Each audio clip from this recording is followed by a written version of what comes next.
Thanks for tuning in, guys, for the next episode. I'm going to jump straight in. I've not had a particularly good week. There's a lot of things I want to get off my chest for this episode, but there's a couple of things just to sort of cover off before I officially start. So firstly, I think in the last episode, I promised that there'd be a guest on episode 5. So due to a COVID outbreak, that's unfortunately been postponed for a couple of weeks. So that is on the way. And the exciting thing is we've got some fantastic guest speakers over the next sort of 5 to 7 episodes. Probably going to be 50% with a guest and 50% not. So there's some really good stuff coming. So stay tuned for that. But I apologise on behalf of both parties that you're not going to get a guest this week. But it is coming. And unfortunately, we can't get around COVID. We've got to be safe. So I wanted to just start recording a few days earlier, actually. This is still going to go out at the normal time, but in the purpose of the podcast, obviously first and foremost is for me to self-reflect and self-understand situations a bit better. And I've got certain things that are in my mind at the moment that are going round and round in my head that I can't seem to get right. I'm feeling quite anxious about them, giving me a bit of sleepless nights, and there's stuff that I really want to talk about. So I'm actually recording this in the luxury, actually, of my girlfriend's office at home, which is good, which is a far cry and a far change from the cold, dingy, dusty, horrible garage where I usually am, actually. So a little bit of luxury. It's just before 3 a.m, and I'm going to get started straight away and jump straight in because I've got a few things that I really want to discuss with you guys. So this is episode 5 of The Silent Entrepreneur by me, Arran Curtin.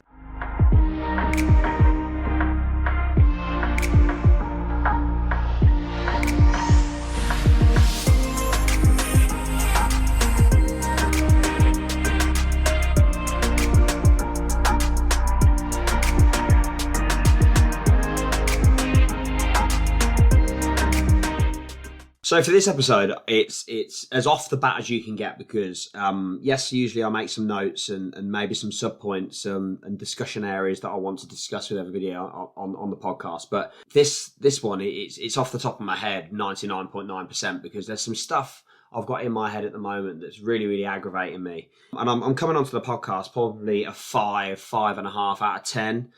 I'm not feeling particularly great, and the reason for that is there's an air of anger and an air of annoyance that I've got in my head at the moment because of certain situations. So I'm going to dive straight into them. And these are in no way, shape or form in any order of what's annoying me the most or a priority order of any kind. They're just areas that I've noted down in my notebook over the last sort of week and a half of elements that I really want to talk about that are either negative or positive, or areas that I want to talk about on this podcast to challenge.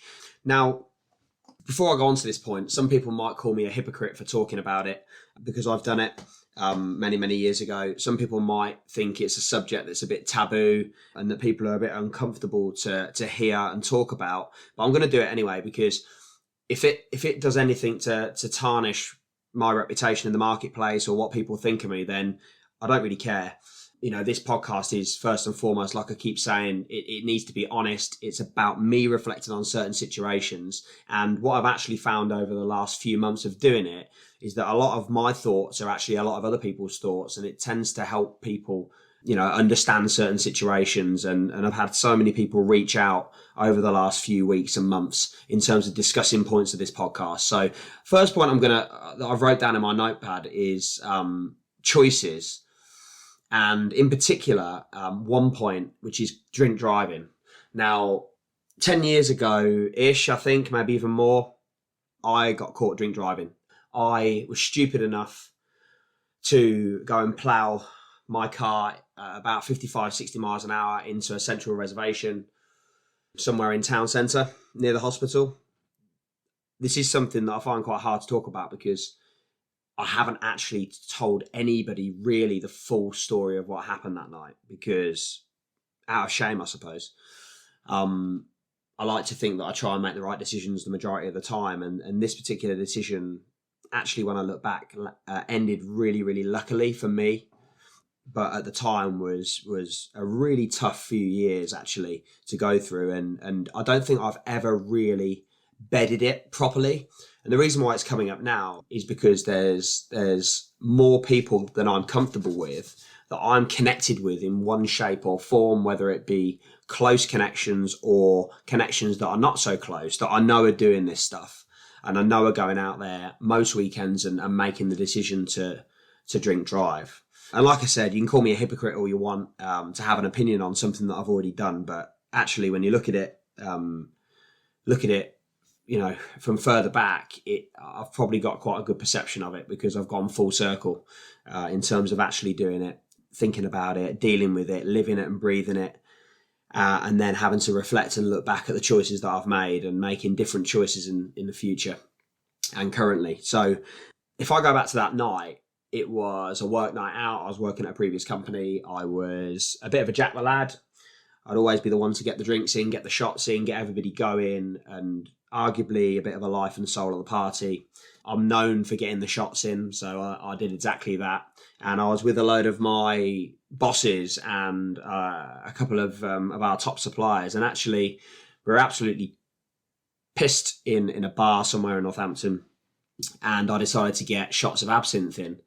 Anyone that doesn't know what absinthe is 80-90% proof, and it's like drinking bleach, and it'll probably burn your throat off if you try and have some shots of it. So I ended up spending about 50-60 quid on 10 shots of absinthe, and I threw them down the bar, and I said to everybody, come on, let's get let's have these drinks and let's move on to a club somewhere and let's go and have a good night.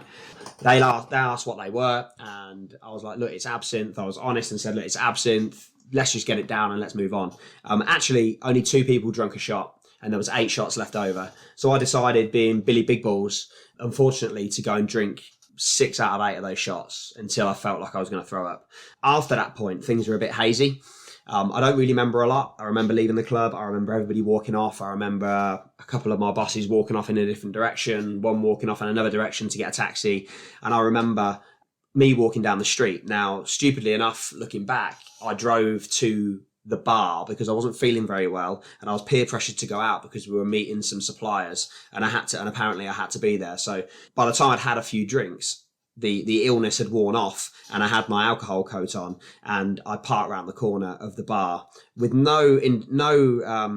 there was nothing about me when I was sober or consciously that wanted to go and get in that car and thought I'll have a couple and drive. It was just going to be, look, I'm going to have a couple of Cokes, enjoy the night, try and feel a bit better, wingle it with the suppliers, and then come home at a decent hour. It didn't get to be like that, and I walked out absolutely steaming. And unfortunately, subconsciously, I don't remember making the decision to get in the car. But it was a stupid one that I did. It's not down to anybody else. I've had plenty of people, family members say, why did they let you get in the car? It's a decision that I made, whether it's consciously or subconsciously. I was an adult, I need to take responsibility for my own actions, and I got in the car. All I remember from that point is getting in the car. I don't remember opening the car. I don't remember being in the car. I remember waking up after what must have been probably 2 hours. I think I passed out in the driver's seat with the engine on, and I remember waking up sweating like you wouldn't believe, because I had the heating on, and I was wringing wet, sweating, because I must have fell asleep with the heating on, and I remember subconsciously starting the car. I don't remember driving the car. All I remember next is getting out the car, looking back at the car, and seeing smoke, seeing metal railings everywhere, seeing 2 lampposts knocked over, a traffic light knocked over, and just not knowing what to do, and a real sheer sense of just scared, looking back at the car, and an instant sobering moment where I look back at the car and I thought, fuck, what the hell have I done? And in that moment I thought, I've got a choice. I run, or I stay and face the music. And I didn't really contemplate what the facing the music entailed, and in terms of processing it. And just as I was about to make the decision, somebody came over to me and said, are you okay? I was sitting with my head in my hands on the curb. The car was steaming. There was smoke everywhere. I'd knocked a whole central reservation over and just took the corner too early. And he come over and he said, are you okay? And I said, no. And he said, right, are you drunk? And I said, I don't know. And at that point, I don't remember, but I think he must have just called the police then. And there's a probably 2 to 4 minute period, because it was quite close to town, that it took them to arrive. And then it was really all of a bit of a blur, really. All I remember is walking in handcuffs and looking back before I got into the police car, and looking back at the mess that I'd made with a brand new car that had about 300 miles on it, absolutely totaled and written off and just battered through a whole central reservation. It was beached about 2-3 foot in the air because the railings were underneath the car. I must have hit it. I don't know what speed I hit it, but my gut feeling says I probably hit it between 50, 55, 60 miles an hour, because it was a relatively fast part of the road that runs around town near the car garages at the bottom of town on the way to Morrison's. And just looking back and thinking, what the hell have I done? And I didn't really process it then, because obviously I was pissed. And I took a breath test, in the car, and we went back to the station, and it was fingerprints. It was kind of putting me in a cell and waiting for me to sober up, and they couldn't sort of get any information out of me. And I remember I blew, I don't even know what the limit is, 35, 36 out of 100 or something. I blew, I think, 104, which is roughly about 3 times the legal limit. Anyway, to sort of fast track on a little bit more, I nearly got fired. I was very lucky to keep my job. I went to court. I got banned for 2 years. I got sentenced to 180, 190 hours of community service. I got fined 1,200 quid for the damage and everything like that. But those things were tough to deal with. But I think the reason why I mention it is because I think in that subconscious moment, what I didn't really realise was the effect it had on my life. Some of my family didn't speak to me for months. Some of the messages that I received were just people that were disappointed, shame. One of them said, sort of, you brought shame on the family. I don't want to speak to you ever again. Just stuff from people that I loved and that I thought that, were really, really going to town. And I didn't feel like I could get a break at that point. And obviously going through a period of not driving when you've been driving for a few years, having to walk to community service to go and do that, and interacting with the other people on community service, which arguably I used to look around and think, I'm not like these guys, but actually I was, because I made the mistake.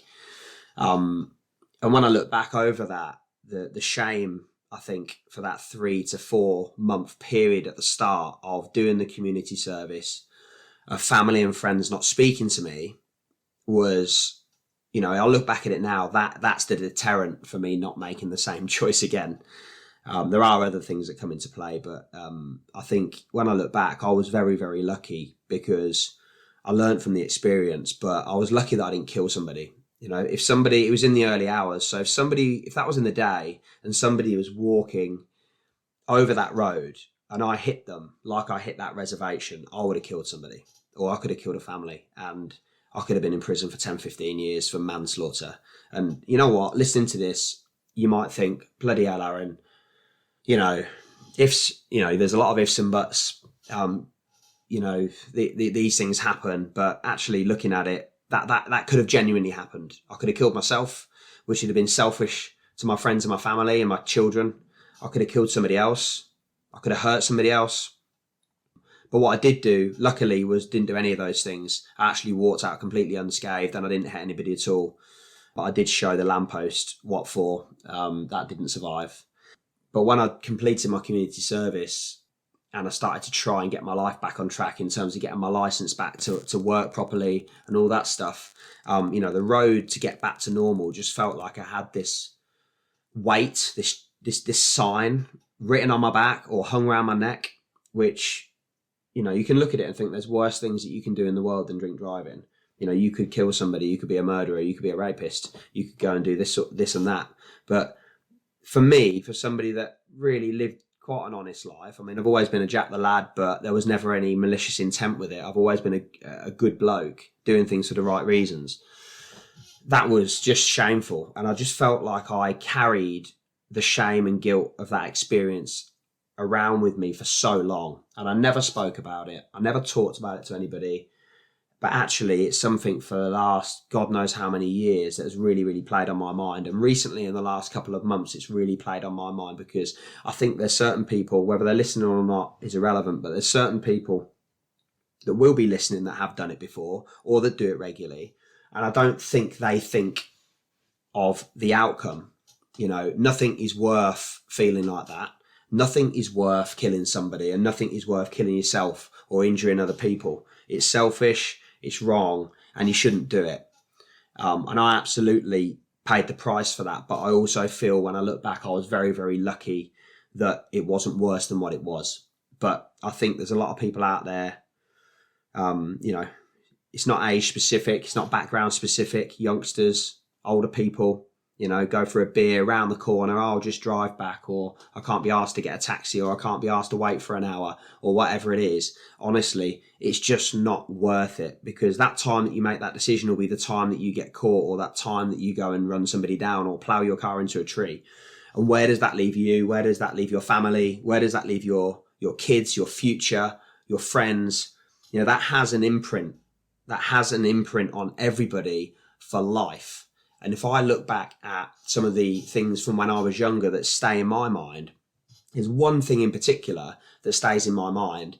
I can't remember how old I would have been, probably maybe between 11 and 12, potentially 11, 12, 13. I remember my friend that I used to play football with, Jack, he got killed and he got run down before a game. And I still visit his grave every month, every other month now, because it's important to me, and I want to pay my respects, every month. And that was so long ago, you know, probably 20 years plus ago, but I remember it like it was yesterday. And I feel, well, what if I would have killed myself? I'm putting that tragedy on somebody else, or some other set of people, or my family, or my friends, and I just don't think that's fair. So, you know, it's a tough subject for me to talk about, because it's really, really personal, but it's really prevalent at the moment. And I think as we go into Christmas season, you know, my advice would be, please try and make the right decisions, try and plan more. You know, if I go into a pub now and I am driving, then it'll be a shandy or it'll be a Coke, and it won't ever be anything else. You'll be surprised what takes you over the limit. You can even get done for drink driving by being over the limit, having your car keys in your pocket and walking into a car park and not actually touching your car. I think there was, out of the 13 people that were on my drink driving awareness course that I went on, there was half of them that hadn't actually stepped foot in their car. Because the way the police deem it is, if you can't make an adequate, sober choice, then the potential of you getting in the car is as good as you getting in the car. And whether you agree with that synopsis or not is irrelevant, because that is what the law is. And if you don't stick to it, you'll become a cropper, and you could be another story that goes into the Chronicle one day. So I wanted to mention that, because I think it's something that's been on my mind for a long time, and it doesn't, don't get me wrong, it's not on my mind every day, but when I see people do it, when I hear about people doing it, whether I know them or not, it does bring back those memories for me. And like I said, I've never spoken about that to anybody in my life, or about how genuinely that made me feel at the time. It was one of my most loneliest, saddest moments. Really, really was. And it's so sobering to sit in that police cell and think, shit, you know, what have I done? And actually go and face my family, my friends and my work colleagues over the coming couple of days with the shame of doing that is something that will deter me from making that choice ever again. The next point that's in my notepad is about, just wrote down, rudeness and ignorance is ugly. Now, I don't want to go on about this point for long, and I'm sure things might come up in the future about this particular point, but I've had several occasions over the last week and a half, 2 weeks, where, you know, there's ways of dealing with situations, and ignoring somebody point blank being maliciously rude to people, friends, family, whoever it is just, for me, the most ugliest form of delivering your point or your personality that you can get. I don't think you have to be rude when delivering something. I don't think you have to ignore somebody.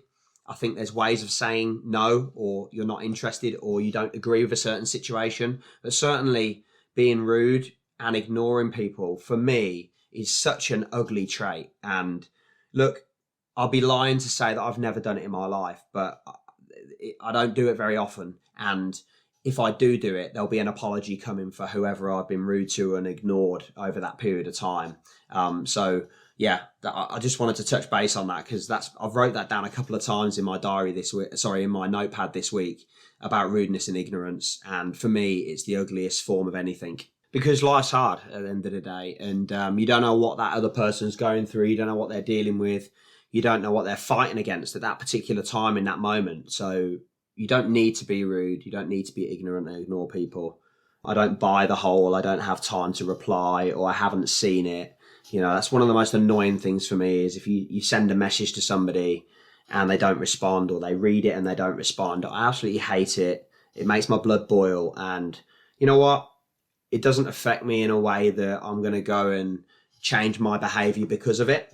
But it does make me really disappointed on that individual, and I just think there's an element of arrogance and ignorance, and I think it's a really ugly trait to ignore people, because you just don't know what that other person wants, and you don't know whether you can help them, and you don't know whether they're going through a tough time at the moment and they really need your support. And that little one bit of ignoring a message, or not going back to somebody, or delivering something in a rude way when you don't need to, that could be the thing that tips them over the edge. That could be the thing that they go and feel negative about for a whole weekend, or have sleepless nights about, that affects them for days and days on end. It's just not needed. So I think where you don't need to be rude, you don't need to ignore people, just reply to people. And even if you don't agree with a certain situation or a certain point, I think there's ways of delivering that. And certainly ignoring people, for me, is one of the most ugliest things that you can do. So the next point in my notebook is a quote, actually. Now, I don't know if this quote is assigned to anybody in particular, but it's certainly a quote that I've used for years and years and years. And I've mentioned it to many, many people when they've spoke to me about things not going to plan and being let down. And that quote is, if you measure people by your own standards, you'll always be disappointed. Now, the reason why that's in the notebook this week is I've had a handful of people reach out to me on social media and via WhatsApp this week around the frustration for them in their personal life and their business lives, is being frustrated that things are not happening to their standards. Now, one particular person is organising a trip away with their friends, and he's tremendously frustrated because people are not getting back to him. They're not giving him a yes or a no. They're not paying the money. And it's like, crikey, I'm trying to organise something for everybody, get everybody together after COVID, and nobody really seems interested. People are letting him down. People are not paying the money. They're not giving him a yes or a no to say whether they can go and book it or not, and time's ticking on. Another example is putting a lot of effort into your friendships and not getting anything back. Was another example this week. Another example was very, very similar, but in terms of family, putting effort and time into organising things with family, and then nothing coming back in return. And actually, on top of nothing coming back in return, actually the other family members moaning and groaning that nothing ever happens, even though that you were the last person to actually organise something. So I think just on those couple of examples, I think I agree. That statement is my statement, really. I think it's not a statement that is being over generous with me being good at loads of stuff. And I think if you measure by your own standards, for me, more often than not always, but more often than not, I'd be disappointed. And I think what I try to do is not measure people by my own standards, because I work really, really hard. I care. I try and put time into the right things. And when I focus and put my time into something, I do give it my all. I give it 100%. When I'm focused on spending time with friends, I really want to focus on that. When I'm focusing and really want to spend time with family, then I'm focused on that. My partner, my kids, my work. And I think it's really, really easy to have an attitude that is a bit of a blame culture, where you have a poor attitude, or people blame this or blame that, and they have excuses for not doing certain things. For me, I think that it's really, really dangerous to measure by your own standards, because I think that my standards are pretty high. I like to get things done quickly. I like to get things done with a high degree of quality and detail. I like to move from project to project. I'm quite a task-orientated individual, so I like to go from one thing to another. So most of the time, if I was to measure how things are done by my standards, I think I'd be really, really pissed off and upset more often than not. Not every time, not all the time, but I think that I would be in all aspects of my life. And I think it's a dangerous situation. If you've got a really, really high bar, I think it's good to have a high bar of standards, but I think if you withhold that high bar of standards totally 100% of the time, I think you're just going to get into a lot of confrontation. You're never going to think anything's good enough. And I think you're always going to deal with things in a negative mindset and look for the problems and become overbearing and overpowering and over analytical with certain situations. So it's certainly something over the years that I've tried to understand a bit more and try to kind of reflect and think about a little bit more. I don't think, for one moment, I'm not saying having high standards is a negative. I think it is a positive when it's used in the right way. I think when I look at my friend group, or I look at my friend groups or my family or my work or everything in life, I like to try and do to a high standard every single time. And I try and throw myself 100% into that situation. Not everybody is like that. And I think over the last few years, I've understood that a bit more, and I've become less frustrated when things are not done to the standards that I want, or somebody else is not putting in as much effort as what I am, or as much care and consideration into a task as what I am, because they're not me at the end of the day. They're not seeing things from my perspective. They're seeing things from their perspective, and their perspective might be different to mine, and it is different to mine, with a different life, a different person, a different set of emotional triggers, a different set of priorities, whereas mine is personal to me, and I'm the only one that understands that. So I think, looking back at 25-year-old Arran, I was a bit bull in the china shop, and I got very, very frustrated on a regular basis, which didn't do me any good, really, and I don't think it helped me progress and learn as well as I do now. It gave me the ability to not really understand, and I was constantly disappointed multiple times a day, multiple times a week and a month, with how things and certain things were getting going in my personal and professional life. Nowadays, I'm not as much. I do get disappointed when I think people can do better, but that's only because it's not based on my standards. That's based on what I think their standards are and how I think they should be performing, and the standards that they should be showing, and the level of detail and care they should be showing. It's not my standards, it's their standards. So there is times where I'll become angry, or disappointed or upset when things are not done to standard, but it's no longer my standard. It's their own standard. And I want them to feel annoyed and disappointed if they don't meet their own standard. And if they meet their own standard and exceed that standard, I want them to feel the dopamine buzz and rush of getting to that standard and achieving something. So I think, going back to the original statement, if you measure by your own standards, you'll always be disappointed, is something that I've always said to people, but it has a certain meaning for me now, running my own business, rather than it did 10 years ago. I think it's dangerous to measure by your own standards, because I think you'll be disappointed more often than not, especially as a business owner, a leader, and an entrepreneur. I think you should measure by their potential and their standards sometimes. And I think that you may become less frustrated and negative. Right, I'll turn my next page over, and I've wrote, does luck exist? Does good luck exist? Now, this is something that really, really annoyed me this week. And I'm sorry there's loads of themes that seem to annoy me on this podcast, but I need to get it out. I've had a couple of people come up to me over the last sort of couple of weeks, and they've said things like, in passing conversation to me or other people, or to other people that I've heard about, I've spoke about luck, and I've spoken about me. So, Arran's quite lucky to run his own business. He's lucky to get that opportunity to run his own business. He's lucky to live in a nice house with his partner. He's lucky to drive around in a nice car. And it's something that's really, really pissed me off, to be quite honest with you, because I have a nice car, yes, I do, but I've worked for it. I've grafted for it. And I've had plenty of times in my life where I've drove around with no car.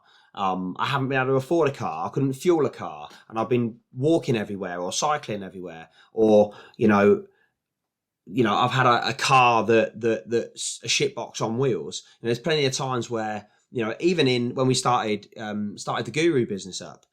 I wasn't living in a house. I was living in a flat, which was probably the smallest and worst place that I've lived in the past 10 years, because that was me cutting my cloth accordingly and doing what I needed to do to put all the money and resource I had into starting the business. I've been through challenges in my life. I've been through a divorce. I've got a couple of kids. I've made bad choices in my life, as you found out a couple of things today on the podcast. I've made good choices in my life. I've worked my arse off. I've also had times where I've made bad decisions. So for someone to say that somebody is lucky, number one, they don't understand the situation. If somebody's looking at me thinking you're really lucky to have what you have, well, number one, I've worked for it. Number two, is what I've got actually what anybody else wants? And if they're looking at what I've got and that's what they want, then I think that they need to reassess their own goals and their own aspirations of their life. What I've got is what I've got. What I haven't got is what I haven't got. My life's not straightforward. My life's difficult. I work my ass off. I've got a hectic life.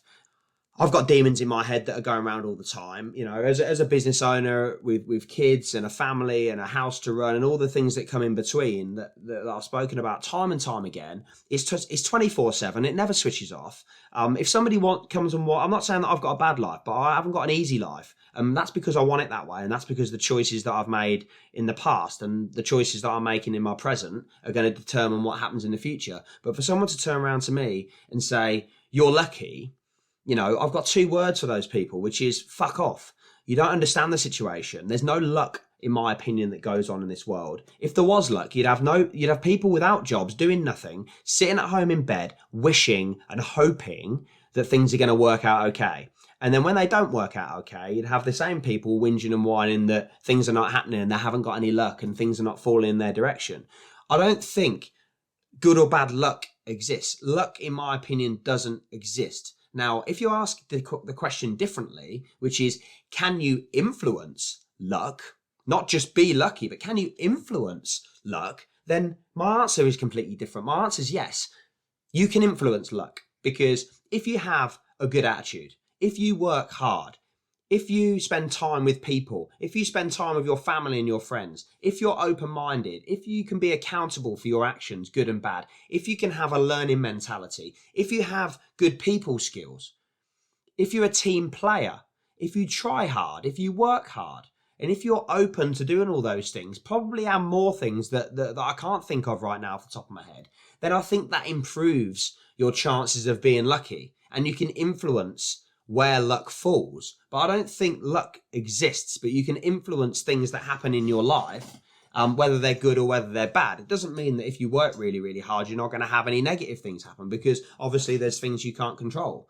But I certainly think you can improve your chances by doing some of those things that I mentioned. But I certainly don't think that makes you lucky, just because you might, to the outside world, seem like you've got a great life or a great business or a great partnership or a great relationship or great kids or a great situation, doesn't mean that the Instagram life is the real life, number one, because 90% of the time, 95% of the time it isn't. People put on social media what they want you to see, and it's probably a version of events of what they want you to see. And if you see most of the influencers and famous people out there, there's very few that are actually honest about, how their life is. If you look at some of the most happy on the front of it people like Robin Williams, for example, you'd look at him and think, funny guy, really, really happy, famous, got loads of money, actually killed himself, and actually was one of the loneliest, depressive people that I've actually read about in the last couple of months. So I don't, going back to the previous point around luck, I think you can influence your life and influence things that happen to you. But the word luck for me just hits a bit of a dead end, and it hits a bit of a pain point for me, that word luck. I'd rather change it and, can you influence things that happen in your life maybe? And I think if you can have a good attitude and you can work hard and you can do all those things that I mentioned, I certainly think that more often than not, you can influence your chances of having decisions go your way. And if you don't, then you fall into that lazy blame mindset, and it's a negative spiral from there. So less dependent on luck and maybe more activity around influencing decisions that happen in your life. I also think it's important to have a holistic mindset when you're thinking about these things that happen and these decisions, because for me, over the last week and a half, I've had two people in particular reach out to me, and I've had hours and hours of time actually speaking to them, whether it be social media or on the phone or emails or text. And these two people I'm not going to name for obvious reasons, but are in a bit of a spiral, or seem to be in a bit of a spiral around going round and round in their own head. They've had some bad things happen to them that have severely impacted them, their mental well-being and their physical well-being recently and in the past.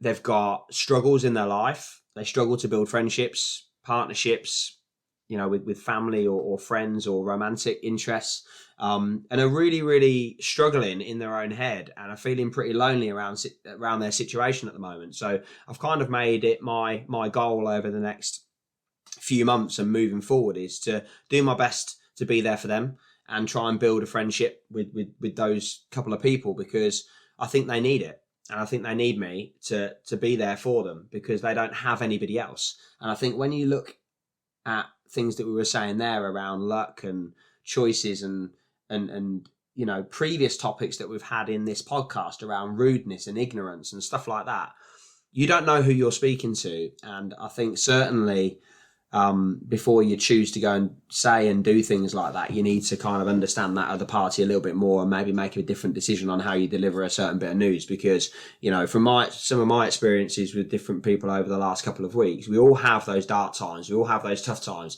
I mentioned before about my drink driving episode 10, 12 years ago. It was a dark time for me. And there's been other dark times as well that no doubt at some point in these podcasts will probably come out at some point when it's ready. But I think, we need to just understand and be there for people a little bit more. And if you can pick one person in your, one thing that to take away today, if you can pick one person in your network, whether it be friends, family, business, peers, whoever it is, whether you know them or not know them, if you pick one person and pick the phone up today or over the next couple of hours, whenever you listen to this pod, and you have a conversation with them, ask them how they are and try and help. Imagine if everybody in the UK did that, how much of an impact that would make, and how much positivity and how much those people being able to talk, it would actually help them. Because most people that are in that kind of a state that are struggling just need someone to talk to. They just need an ear, an understanding ear, and someone that genuinely gives it, cares and is considerate and gives a shit about their situation. And I, for one, with those couple of individuals, absolutely, I might not have the time and have known them for 10, 20 years, but actually the strength they've shown to reach out and have a conversation and start that process shows they're a heck of a lot stronger than what they think they are. And a year, couple of years, 5, 10 years down the line, they'll look back at that first moment of reaching out and they'll look back at it and they'll be glad that they did, because it starts the process off. So I went shooting a couple of weeks ago. I've never shot in my life. No live animals or anything like that, obviously, because I like animals. It was just target shooting. It was clay shooting and that sort of thing. So I've never, ever done it before. And actually, when I've seen it on the TV, I've seen it on Facebook, I've seen it on YouTube, it looks really, really hard. And actually, my nephew Alex shoots for England, and when he's put some things up in the past about getting 100 out of 100 and 98 out of 100, I've looked at it. I haven't really taken it in terms of what it means, haven't really understood it. But actually going to get some lessons with a few friends on skeet shooting and clay shooting over the last couple of weeks, it's something that, number one, I really, really enjoyed it. It was a really good release to pull a trigger and see a clay obliterate in front of your eyes. But when I was looking at it before we went and I was looking at videos, I thought, do you know what? If I can hit 10 out of 50, I'll be happy. If I can hit like 5 out of 20, 30, I'll be happy, because it looks so difficult. And actually, I was first up and I nailed 5 out of 5 on our first shots. And I started to think to myself, like, it's not as hard as maybe what I've been thinking it is. I nailed 5 out of 5. A couple of the other guys did 5 out of 5, 4 out of 5, 3 out of 5. And actually, for the first time we'd all shot, I thought, crikey, this is not that difficult. And then that was just a clay going from left to right, and then we shot it down. And then the chap Richard, who we were doing our training, he took us to maybe 4 or 5 different types of shot. Now these were, clays going away from you, going towards you, above you, going crisscross, double shots, triple shots, single shots. And actually, with the next couple, I was okay. And there was one particular shot that went above me that I was absolutely awful. I barely even got one, I don't think. The other ones I was okay, but I kept trying to think to myself, and psych myself up and think, what am I doing wrong here? I've never shot before. I'm doing okay, but I can't get a single shot with this one that's going above my head. What the hell is going wrong? What am I going wrong? What am I doing wrong? And Richard said to me, he said, right, we're going to stop for 2 minutes and let the gun calm down. He pulled me aside and he said, Arran, stop overthinking it. Stay calm, have fun, and just shoot it. And I thought, all right, that's what I'm doing. I'm having good fun. I'm calm. I'm not getting stressed out about it, but I want to try and hit as many as possible because I'm competitive and I want to try and do well and make the session worthwhile. But he said, Arran, you're overthinking it. You're overthinking the shot. And then I stepped back up and I didn't even really get myself ready. I just held the gun, said pull, they went in the air, bang, bang, both hit. Gun went down. And I looked at Richard and he went, I told you, you're overthinking the shots. Stop overthinking the shots. Have fun, stay calm, and just shoot. And actually, it made sense. It really, really did. It made sense. And I reflected on that night when I was looking back at videos of slow-mos of us shooting, making us look way better than what we actually were. I reflected on his advice and I thought, can this be adapted for anything else other than just shooting? And I think back to my life and I think I'm quite over-analytical with certain situations, hence why I'm doing the podcast, because I talk about situations all the time because I sometimes struggle to process them at the time, or I want to rethink and reflect. And I don't think that's a bad thing, but I think in certain situations, just using your gut instinct, staying calm, not overthinking a situation and just taking the shot. I think if you look back to things and decisions that you make in life, I think more often than not, when you use your gut instinct and your gut feeling and you do it for the right reasons and you stay calm and you're having fun with something, you make a decision, you just get on with it. More often than not, it goes your way and it's the right thing to do and you do it in the right way. When you overthink a situation, you sometimes find things that are not there.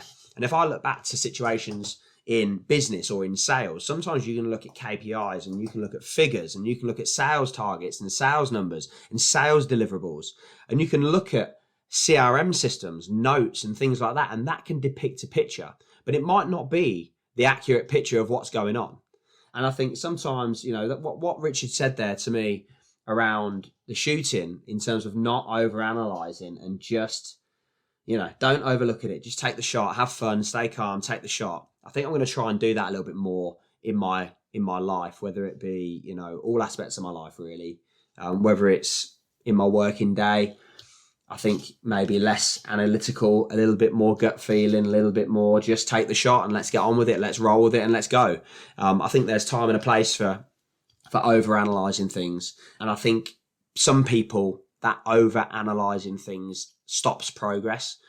I think keeping it simple, having fun with it, and just making that decision based on how you feel along those set of objectives is actually probably most of the time going to get you a better result and give you a better deliverable at the end of it. So that's my bit of advice. As David said, don't overthink the shot. Just shoot. Guys, thanks for being a part of the podcast this week. It's been really good to get some personal stuff off my chest. First and foremost, topics have been slightly deep and slightly different this week as to normal. But again, it's been honest. It's stuff that I've recorded early because it's on my mind, and that's what it's all about. And I think, if I've taken anything from this podcast in my last couple of months, it's been when something is on your mind, do something about it. Talk to somebody, record something, send them a message. Just get in whatever medium that you feel that you have to, just be compelled to just let it out and express how you feel. And if people don't like it, then fuck them. They don't have to listen. And they don't have to, be involved in it. Just get it out and look after yourself first and foremost. And sometimes with your feelings, you've got to be selfish and you've got to look after yourself, because if you can't look after yourself, you're not going to be in a fit state to look after the people that you care about. So thanks very much for staying with me in certain elements this week. Like I said, episode 6 is going to be a dual pod, which I'm really, really excited about, actually. I'm not going to give it away too much, but this particular individual is super successful. He's got a great story, and I can't wait to share that with everybody. There's going to be tons and tons of takeaways, so I'm super, super excited about that. One thing before I go that's really important as well, please can you subscribe to the podcast, whether it be on Audible, Spotify, or SoundCloud. It means a lot to get feedback. So again, please talk to me. I always put my mobile number in the podcast, which is 07754 750 700. Send me a WhatsApp, ping me a call or a text message. Just reach out to me on social media via any of the platforms. I really want to hear from you. I'll make sure that I come back to absolutely everybody that makes some contact with me. And like I said, some of my high points over the last couple of weeks when I've been feeling a bit low have actually been engaging with you guys and helping talk to you about some of your problems. And that's made me feel better. It's made me feel like I've got a sense of worth, and that's helped you and me as well. So thanks for that. Thanks for sticking with it this week, and I'll see you soon.